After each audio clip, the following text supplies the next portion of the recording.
할렐루야.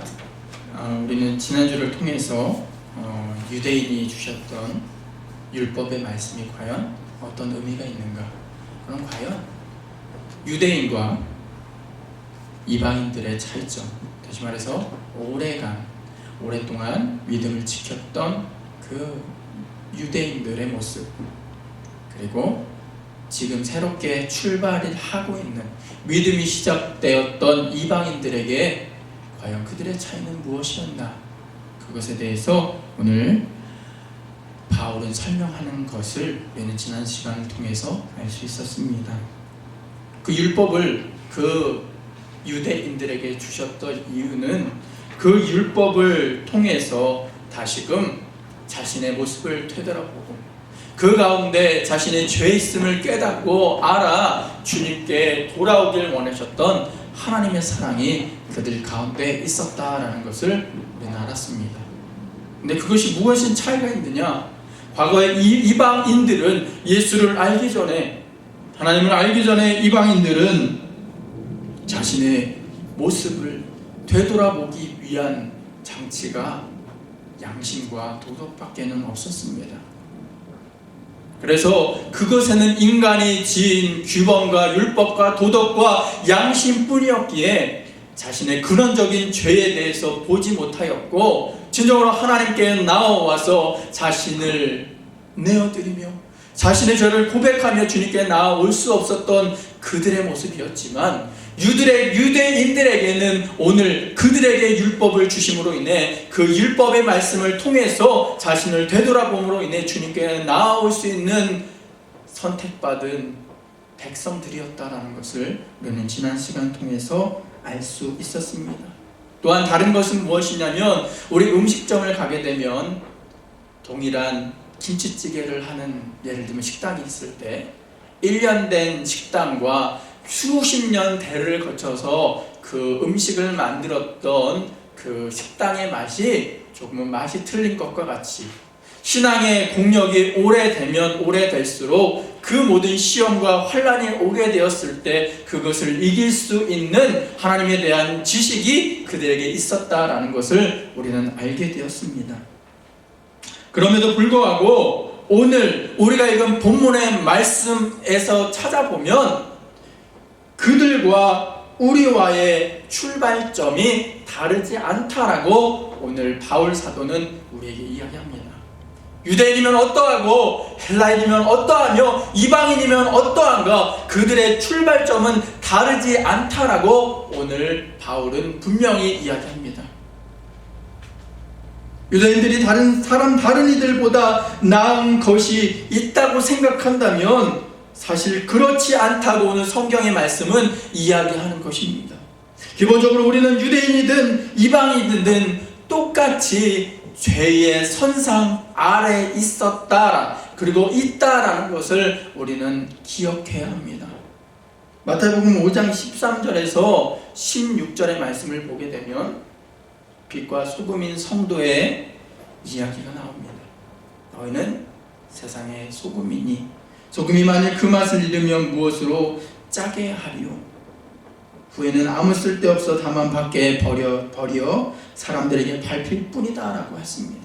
그리고 이어서 하는 말씀이 너희는 세상의 빛이라 라고 이야기하셨습니다. 내가 왜 이 말씀을 여러분들에게 주었냐 하면, 우리의 처음 시작하는 믿음 시작하는 그들의 모습이 우리가 생각할 때는 저염 소금과 같다라고 때로는 생각합니다. 그리고 오래된 오래 신앙생활했던 사람들은 아주 바닷물과 같이 짠 소금이다라고 생각할 수도 있습니다. 그런데 오늘 성경의 말씀에는 분명히 기록하는 것은 너희들은 세상의 소금이다.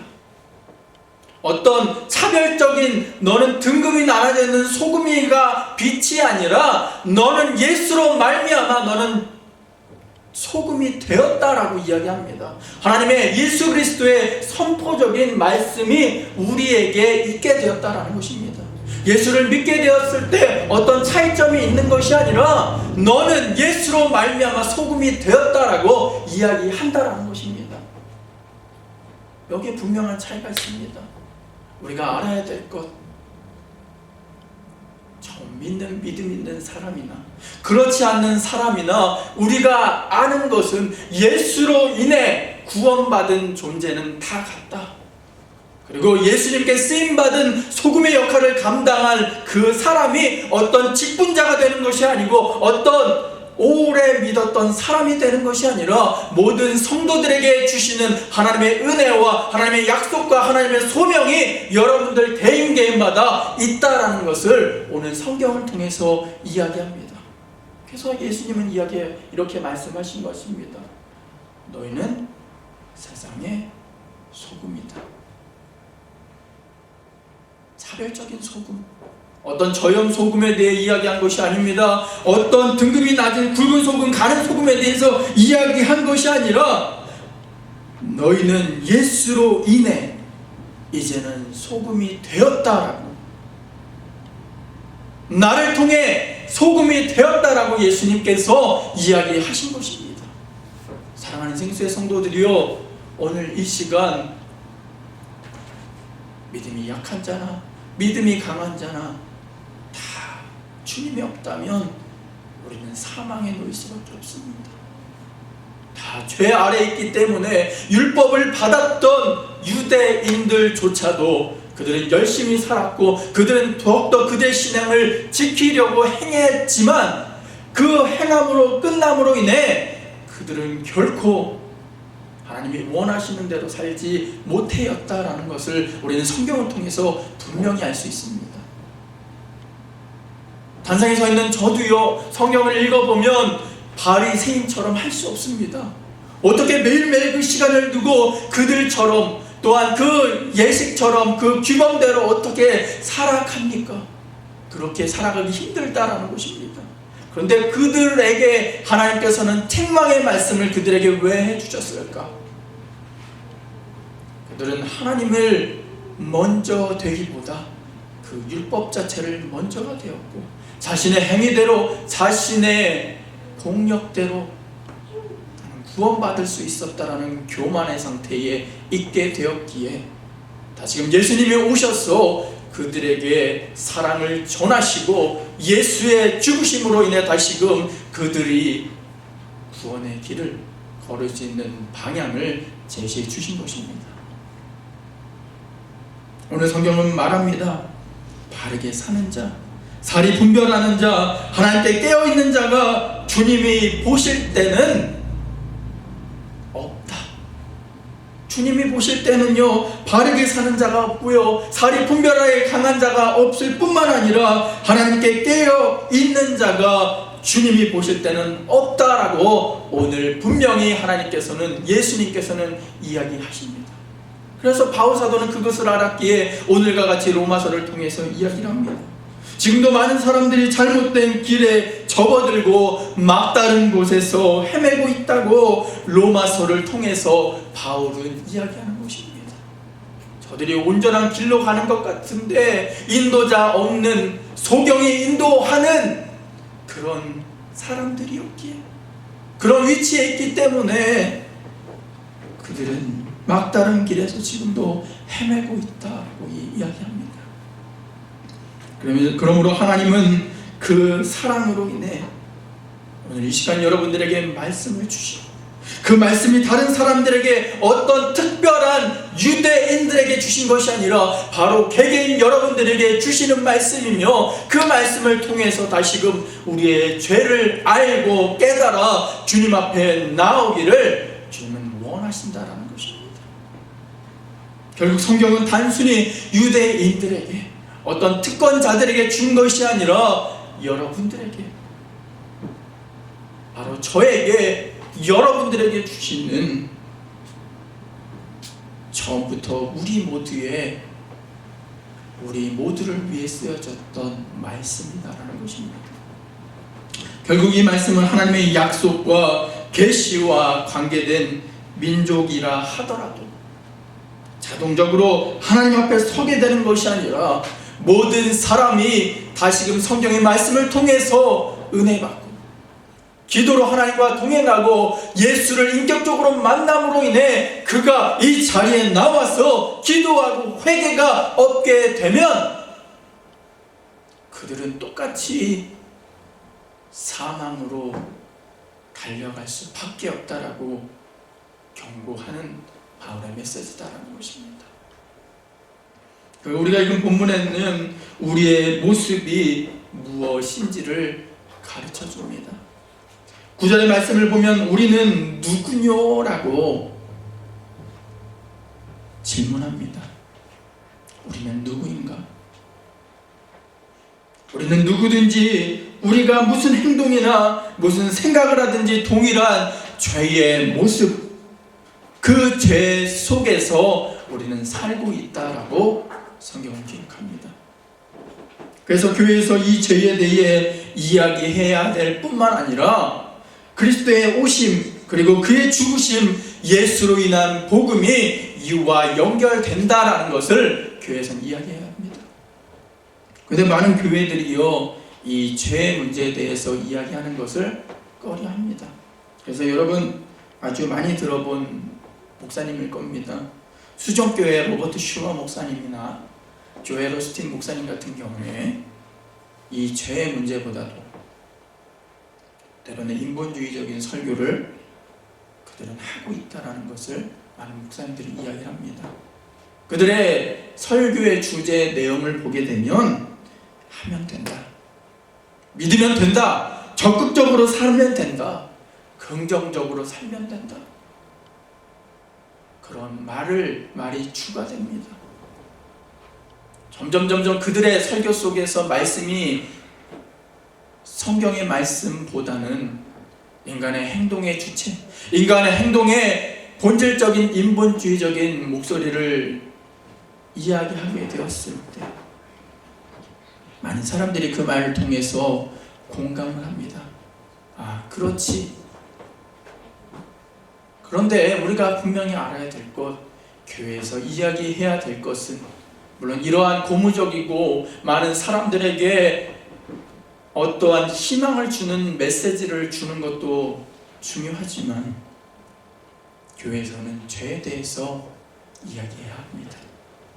사람들은 죄에 대해 이야기하면 먼저 얼굴을 찌푸리게 됩니다. 당황하거나 자신은 죄가 없다라고 생각하게 됩니다. 그리고 이상하다라고 생각합니다. 때로는 이곳에서 설교하는 저도요, 죄에 대해 이야기를 말하는 것이 때로는 부담스럽기도 하고 때로는 어렵게 느껴지기도 합니다. 근데 우리가 오늘 본문에서 읽은 것처럼 죄란 누구든지 피해갈 수 없는 것이기에, 여기 있는 저도요, 예수님을 만나지 않는다면, 여러분들에게 말씀을 전하지만 예수님을 인격적으로 만나지 않으면 죄 아래에 있는 사람입니다. 여러분, 죄에 대해 이야기한다고 싫어하지 마시기 바랍니다. 죄에 대해 이야기하는 것은 주님을 다시금 만나고 되돌아오라고 이야기하는 하나님의 말씀임을 우리가 기억하면서 우리 자신을 다시금 되돌아볼 수 있는 우리 사랑하는 생수의 성도 되길 원합니다. 왜 그럴까? 왜 여러분들에게 죄에 대해서 이야기해야 될까? 9절의 다음 9절을 보게 되면 다 죄 아래 있다라고 이야기를 합니다. 다라고 쓰여진 것, 여러분 다가 무엇입니까? 다 죄 아래 있다. 다는 어떠한 특정한 부류의 사람을 이야기하는 것이 아니라 모든 사람이 그곳에 속해 있다라고 이야기합니다. 오바마 같은 대통령님 뿐만 아니라 어떤 교황이나 목사나 직분자나 가난하거나 부하거나 모든 사람들이 이 죄 아래서 우리는 살고 있다는 것입니다. 물론 여러분들이 도덕적으로 깨끗하고 여러분들의 행함이 선할 것입니다. 하지만 성경에서 이야기한 죄, 그것은 하나님과 우리와의 관계가 끊어진 상태를 이야기합니다. 누구든지 예수의 은혜와 예수로 인한 구원이 필요하다는 것을 우리 기억해야 합니다. 왜냐? 우리는 죄 안에 있기 때문에. 하나님이 없게 되면, 예수님이 없으면, 우리 마음속에 예수가 없으면 하나님 안에서 우리는 하나님의 자녀되지 못합니다. 지금도 돼지우리에서 그 돼지의 먹이를 먹고 있는 탕자와 같은 모습을 우리가 하고 있다라는 것입니다. 탕자가 어떠합니까? 그가 음식을 먹을 때 갑자기 생각이 납니다. 내 아버지가 생각이 나고, 그 아버지께 다시금 되돌아가게 되었을 때 지금도 그 아들을 기다리는 아버지의 모습을 보게 되었고, 아버지가 만나 진정한 다시 돌아온 아들이 된 것처럼 우리 사랑하는 생수의 성도들에게 안타까운 애통하는 마음으로 주시는 하나님의 음성을 이 시간 들으시길 바랍니다. 사랑하는 우리의 자녀가 저기서 지금 헤매고 있는데, 저 마음이 변하여 다시금 되돌아와 내 마음속에 예수를 모심으로 인해 하나님과 함께하기를 원하시는 그 사랑, 그 사랑의 말씀이 이 자리에 있다는 것입니다. 죄는 곧 사망이다라고 이야기를 합니다. 영적인 죽음뿐만 아니라 더 이상 예수 아니면 안 되는 상태가 우리이기 때문에 예수님은 그분께서 다시 오실 때 우리의 모든 것을 살피시기 때문에 우리는 죄를 고백하며 주님께 돌아와야 합니다. 고린도전서 4장 5절의 말씀을 보게 되면, 주께서 오시면 우리의 가장 깊은 비밀을 드러내시고 우리의 은밀한 동기를 나타내시리라 라고 하셨습니다. 가장 깊은 비밀과 은밀한 동기라는 말, 감추어진 중에 드러나지 않는 것이 하나도 없다라는 것을 뜻합니다. 예수 그리스도께서 오실 때, 다시금 오실 때 우리의 감추었던 것도 드러나게 된다는 것입니다. 아담과 하와가 그들이 죄를 짓게 되었을 때 가죽옷으로 가리고 숨게 됩니다. 하나님의 낯을 피해서 숨게 됩니다. 하지만 하나님은 그들의 모습을 여과 없이 지금도 보고 계셨고 안타까워하시면서 그들이 다시금 돌아오려고 기회를 주시지만, 오히려 아담과 하와는 어떠합니까? 저 여인 때문에 내가 이렇게 이 선악과를 먹게 되었고 내가 죽었습니다 라고 이야기합니다. 우리의 모습이 이와 같다는 것입니다. 결국 예수의 은혜가 없으면 아무리 우리가 말씀을 들어도, 우리가 아무리 기도해도 우리의 내면을 뚫고 그 말씀이 들어오지 못하고 그 기도가 하나님과 연결될 수 없기에 완전한 복음, 완전한 죄 없는 칭의를 얻을 수 없다는 것입니다.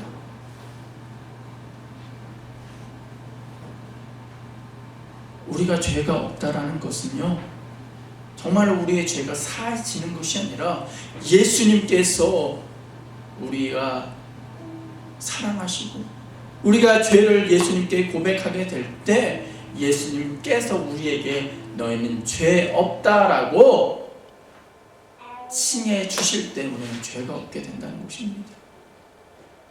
결국 본문에서 이 이야기는요, 바울의 마음은 세상의 사람들이 예수에 대해 생각하는 어떠한 정치적이거나 우리가 생각하는 지각의 이미지를 통한 어떠한 예수가 아니라, 우리가 예수를 만나는 것은요, 그분의 실제의 모습을 인격적을 통해서 인격적으로 만나기를 원하시는 안타까운 그의 마음이 이 말씀을 통해 녹아져 있다는 것입니다. 그러나 대다수의 사람들은 어떠합니까? 믿음이 좋다고 생각하는 그리스도인들은 자신에 대한 이미지를 더욱 부각하기만 합니다. 남들이 보기에 믿음이 좋아 보이는 모습, 자신의 행함에 대해 포커스를 맞추고 많은 성도들은 살아갑니다. 하지만 우리에게 필요한 것은 우리의 외적인 이미지, 믿음 좋아 보이는 이미지가 아니라 비록 추한 내 모습일지라도 내 있는 모습 그대로를 주님 앞에 나 주님을 만나고 주님 앞에서 나의 죄의 근원을 고백하며 주님 안에서 다시금 진정한 그리스도인들이 되기 위해 기도하는 모습을 하나님께서는 원하신다는 것입니다. 왜 바리새인들이 손을 들고 기도하는 것을 왜 외식하는 자들이라고 이야기합니까? 그들은 손을 들고 기도하면 더 거룩하다라고 생각하면서 그렇게 행할지 모르지만 진정하로 진실한 기도는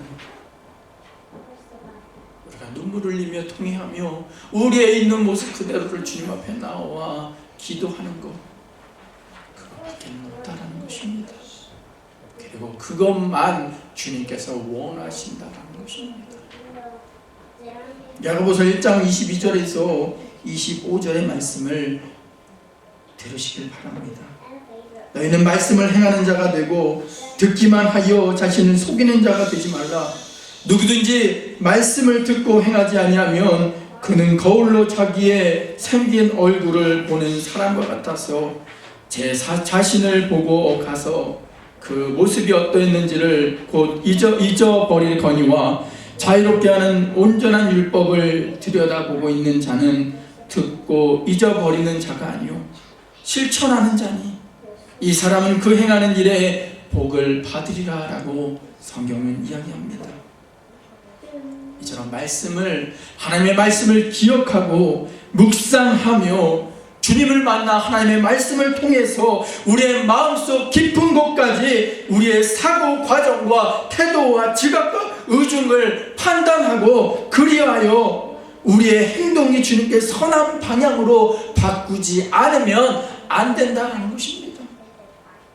우리의 사고도 우리의 태도도 우리의 지각도 우리의 의중도 다 이 시간 내려놓고 주님의 소리를 듣는 우리의 모습 되기를 원합니다.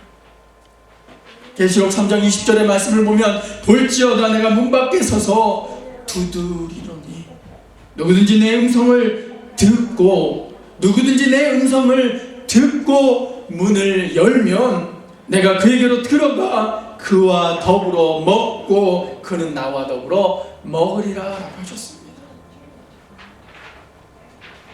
지금도 예수님은 우리의 문 밖에 서서 마음의 문 밖에 서서 우리의 마음의 문을 두드리고 계십니다.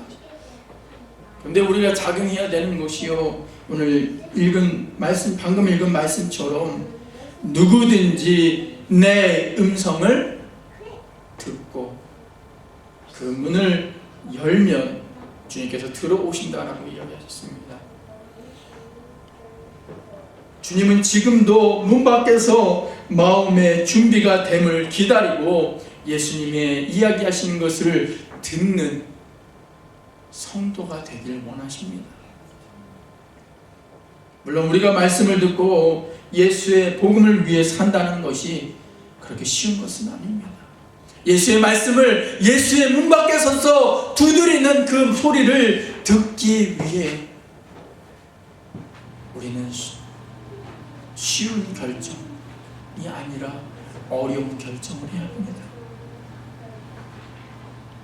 그래서 예수님은요 부자 청년이 왔을 때 하나님의 나라에 들어가는 것은 주님의 은혜가 없으면 낙타가 바늘길로 가는 것과 같다라고 왜 이야기하셨을까? 이처럼 어렵기 때문입니다. 우리의 노력으로는 바늘길로 통과해야 할 낙타와 같은 그런 상태에 있지만 그 모든 것을 가능케 인도하시는 것은 바로 하나님의 소리를 듣고 그 문을 열게 될 그 경우에 우리는 주님 안에서 다시금 리턴할 수 있다는 것입니다. 마가복음 10장 17절의 말씀은 우리는 부자 청년과 예수님의 대화에 대해서 이야기합니다. 부자는 자신의 구원을 받고 싶어서 어느 날 예수님을 찾아옵니다. 그리고 예수님께 구원을 얻기 위해 내가 무엇을 해야 합니까? 라고 그는 이야기합니다. 그때 예수님은 무엇이랍니까? 율법을 잘 지켜라. 그리고 너가 갖고 있는 모든 소유를 팔아 이웃에게 나눠주라라고 이야기를 합니다. 그것이 왜 예수님은 그 부자 청년에게 이야기하셨습니까? 예수님께서는 그 청년의 가장 취약한 부분이 무엇인지 아셨습니다. 그리고 그것에 대해서 왜 이야기하신 거면 모든 너의 삶을 하나님께 맡기는 자가 되어라라고 이야기하신 것입니다. 하지만 그 청년은 어떠합니까? 물론 복음을 듣기 위해 구원을 받기 위해 흥분된 마음으로 예수님께 왔지만 심히 근심하며 떠나게 됐다라고 성경은 기록합니다. 곰곰이 생각해 보면 이 사람은 복음을 듣기 위해 나왔습니다. 그런데 그러한 갈급함이 있었지만 갈 때는 고민하는 마음, 얼마나 맥빠지는 상태입니까? 아브라함이 100세가 되었을 때 얻은 그 사랑하는 아들을 바치라고 했을 때 우리 같으면 어떠합니까? 하나님, 내가 100세 만에 얻은 이 자식을 내가 어떻게 하나님께 드립니까? 라고 저 같으면 이야기했을 것입니다. 하지만 그는요, 믿음의 조상이란 타이틀을 얻게 되는 이 순간 어떻게 그는 그 아들을 바치려는 마음을 갖게 되었을까? 성경을 자세히 보니까요, 믿는 것은 다른 것이 아니었습니다. 왜 아브라함이 그러한 믿음의 조상을 이라는 타이틀을 갖게 되었는 것은 다른 것이 아니었습니다. 모든 것을 자기의 생각까지도 자기의 마음까지도 하나님께 맡기는 모습이 있었기에 믿음 있다라고 이야기하는 것입니다. 아브라함이 그의 행함으로 인해 그는 칭찬받았던 것이라고 우리는 생각할 수도 있습니다. 그의 아들을 들개고 가서 모리아 산에 가서 그를 죽이려는 순간 그 행위를 보시고 하나님께서 믿음 있다라고 생각했다라고 우리는 성경을 보면서 이야기하고 생각할 수도 있습니다. 그런데 우리가 알아야 될 것은 아브라함의 마음은 그의 모든 과정까지도 분명히 하나님께서 책임져 주실 것이고 확증하고 하나님께서 책임져 주실 것이다 라는 믿음이 있었다라는 것을 우리는 알아야 합니다. 그래서 그는 이삭을 데리고 그 산으로 올라갈 수 있었다라는 것입니다. 어떠한 계산적인 것이 아닙니다. 어떠한 이상적인 것, 어떠한 행함을 통해서 그가 믿음의 조상이 된 것이 아니라 그의 마음까지도 그의 생각까지도 주님께서 책임지실 거야 라는 그런 믿음이 그 아브라함에게 있다라는 것입니다. 사랑하는 생수의 성도들이요, 물론 아브라함처럼 우리의 노력을 갖고 우리의 행함을 갖고 그렇게 하기는 거의 힘듭니다. 저 역시도 그렇게 하려면 참 못할 것 같습니다. 하지만 우리가 예수를 인격적으로 만나 그분 안에서 다시금 주님과 동행하는 삶을 살게 되면 내 삶, 우리의 모든 것을 주님께 맡길 수 있게 됩니다.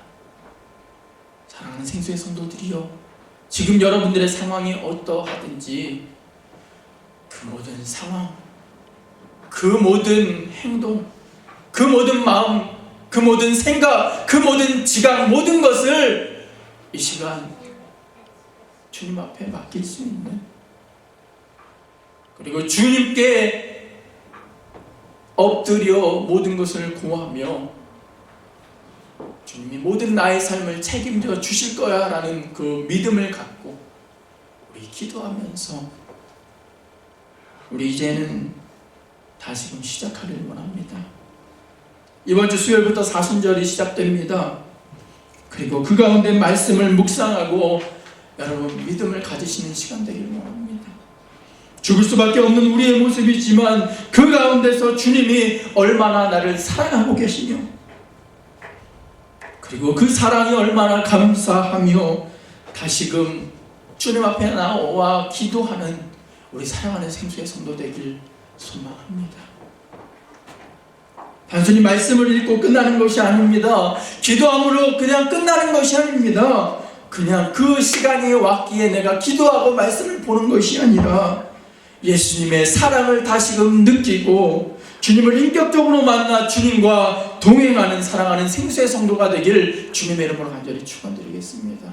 그래서요 한동안 안 하다가 우리 새롭게 이번 사순절 기간 동안 우리 이따 광고에도 말씀하겠지만 3월 5일부터 월요일부터 토요일까지 매일 아침 5시 30분에 사순절 특별 새벽 예배를 드립니다. 그 시간에 저는 나와서 기도하려고 합니다. 그리고 시간이 허락되시는 분들은 함께 참여해 주시면 감사하겠고요. 만약에 참석하지 못하시는 분들도 이 시간이 있다라는 것을 기억하면서 힘들더라도 그 시간에 함께 집에서라도 기도할 수 있는 우리 성도들을 원합니다. 우리가 기도하고 주님을 인격적으로 만나면 말씀 보는 것이 새로워집니다. 우리가 기도하는 시간이 새롭게 다가옵니다. 기도하는 시간이 기다려지게 됩니다. 얼마나 주님과 대화하는 시간이 얼마나 행복한지 모릅니다. 사랑하는 생수의 성도들이여 다시금 일어나 주님을 찬양하는 모습, 다시금 주님께 나와 기도하는 모습, 그러한 주님을 만나 리턴할 수 있는 우리 사랑하는 생수의 성도 되길 소망합니다. 우리 잠깐 그 사랑이라는 우리 찬양이 있는데요, 우리 찬양 잠깐 부르시면서 나를 위해 죽으신 그 예수 그리스도를 다시 생각하시고 나를 위해 다시금 오신 그 사랑 또한 그의 죽음 그의 모든 것을 생각하면서 우리 잠깐 이 찬양 부르기를 소망합니다. 그리고 주님 이 찬양처럼요, 주님 이 찬양뿐만 아니라 내가 이 시간 기도합니다. 주님 이 시간 내가 간절히 주님께 기도하는 것은 다른 것이 아닙니다. 내가 주님을 만나 주님을 알고 주님과 동행하는 우리의 모습 되게 하여 주옵소서라고 우리 잠깐 이 찬양 부르고 우리 한 목소리를 잠깐 기도하는 시간 갖도록 하겠습니다. 우리 잠깐 찬양하겠습니다.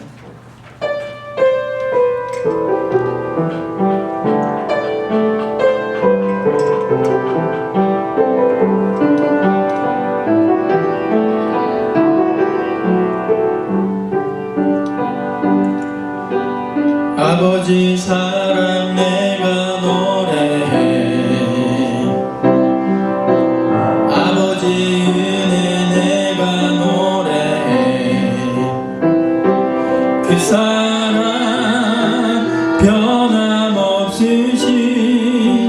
거짓없으신 성실하신 그 사랑 상할 때 꺾지 꺼져가는 등불 끄지 않는 그 사랑 변함없으신 거짓없으신 성실하신 그 사랑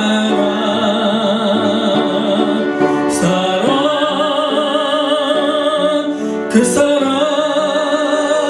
날 위해 죽으신 날 위해 다시 사신 예수 그리스도 다시 오실 그 사랑 죽음도 생명도 천사도 하늘의 어떤 권세도 끊을 수 없는 영원한 그 사랑 예수 그 사랑 날 위해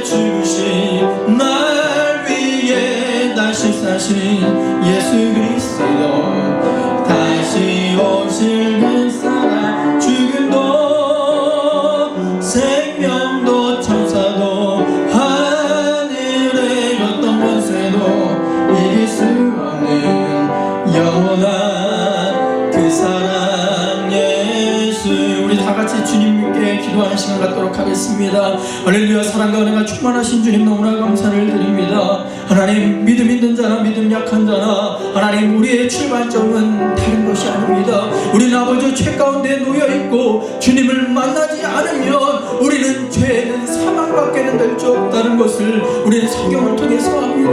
하나님 아버지, 주님을 만나는 시간, 주님께 기도하는 시간, 주님께 예배드리는 시간 되게 하여 주옵소서. 이 시간 아버지, 사순절이 다시금 시작됩니다.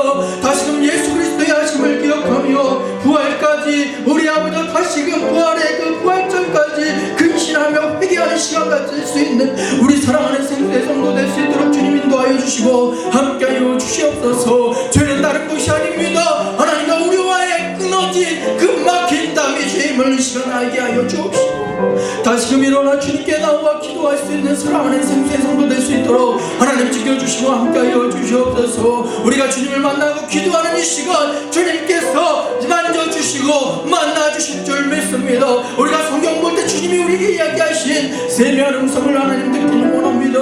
우리 사랑하는 생수의 성도들에게 함께해 주셔서 주님을 인격적으로 만나고 주님께 만남으로 인해 우리의 슬픔이 변하여 기쁨되는 소망이 될 수 있는 우리 사랑하는 생수의 성도 될 수 있도록 하나님 지켜주시고 함께하여 주시옵소서. 왜 우리가 기도하는데 왜 우리가 슬퍼하며 낙심합니까? 왜 우리가 말씀 보는데 왜 지혜가 없어서 왜 우리가 힘들어합니까? 하나님 말씀 보게 하시고 지혜 안에서 다시금 살며 주님과 동행하는 데 부족함은 우리 사랑하는 생수의 성도 될 수 있도록 주님 지켜주시고 함께하여 주옵소서. 할렐루야. 사랑과 은혜가 충만하신 주님, 우리가 지난 한 주를 살아가며 또한 우리의 삶을 되돌아보며 주님 없는 우리의 모습을 되돌아봅니다. 하나님, 우리가 성경 보고 말씀 본다고 해도